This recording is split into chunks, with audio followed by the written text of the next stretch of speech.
Assalamu Walaikum. Hello friends, how are you? Welcome back to my another video. In this video, I am going to show you how to add a layer in Photopea. Let's get started. At first, you have to open your Photopea software. Then create your document or open your document. Now you can see here are my document. Now I add a layer in this document. Now you can see here are many images. Now I add a blank layer on this document. Select this first layer. Now you can see here are new layer option. Just press simply on this icon.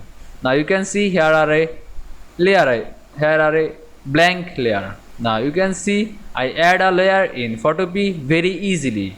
I hope you enjoyed my video. Please like, comment, share and subscribe my channel. Thanks for watching.